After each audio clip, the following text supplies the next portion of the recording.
ساتھ موجود ہیں عبدالباسط خان صاحب، ماہر ہیں سیکیورٹی امور کے، سنگاپور سے ہمیں جوائن کریں اور ہمیں جوائن کیا اسٹوڈیو میں احسان اللہ ٹیپو محسود صاحب نے، صحافی ہیں، ڈائریکٹر ہیں خراسان ڈائری۔ ویلکم ٹو دا شو جینٹلمن۔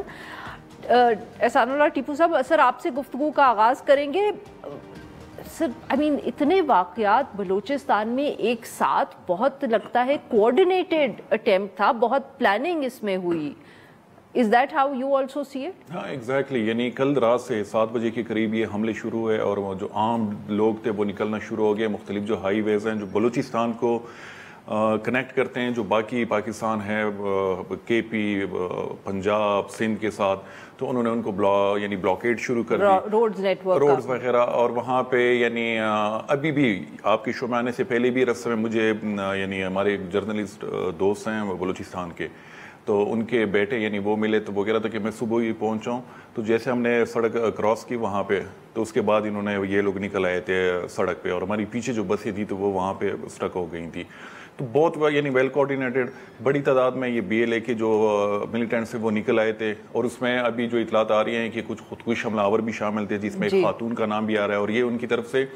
تیسری خاتون خودکش حملہ آور ہے جو اپنے ان کی طرف سے دعویٰ ہے، ابھی تک اس کی کہیں دوسری طرف سے کنفرمیشن نہیں، انڈیپینڈنٹ کنفرمیشن نہیں ہے۔ لیکن کچھ گراؤنڈ جو سورسز ہیں لوکلز کے، ایک جو ایف سی وہ تھا بیلا سٹی، یہ لسبیلا میں، جی لسبیلا میں، تو کمپاؤنڈ کے وہاں پہ ان دونوں نے یعنی حملہ کرنے کی کوشش کی تھی، لیکن میرے خیال میں کامیاب نہیں ہوئے تھے۔ تو اور ڈیتھ ٹول اگر دیکھ لیں تو اس میں یعنی 53 کے قریب لوگ ابھی تک یعنی ان کی اطلاعات آ رہی ہیں کہ وہ ان کی جاں بحق ہوئے ہیں، جس میں 14 سیکورٹی فورسز کے ہیں، 21 کے قریب یہ ملیٹنٹس خود ہیں۔ سب سے جو بڑا یہاں پہ کویشچن ہے، ہمیشہ ہم یہی چیز ڈسکس کرتے ہیں کہ جو اسٹیٹ کی ادارے ہیں ان کا لا انفورسمنٹ ایجنسیز، اور بلوچستان میں ان کی اچھی خاصی پریزنس ہے، مختلف لیئرز ہیں ان کے، تو وہ کہاں آتے ہیں؟ یعنی یہ جو اس بڑے پہ طرز کے حملے پلان ہو رہے تھے، تو یہ تو نہیں کہ وہ کل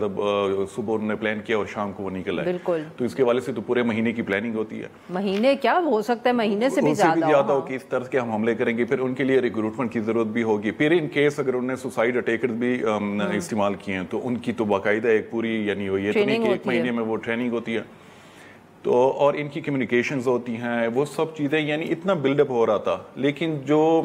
ریاستی ادارے ہیں، مقامی یا اسلام آباد صوبائی حکومت ہے، صوبائی حکومت، تو ان کا ہمیں کہیں انٹیریئر منسٹر،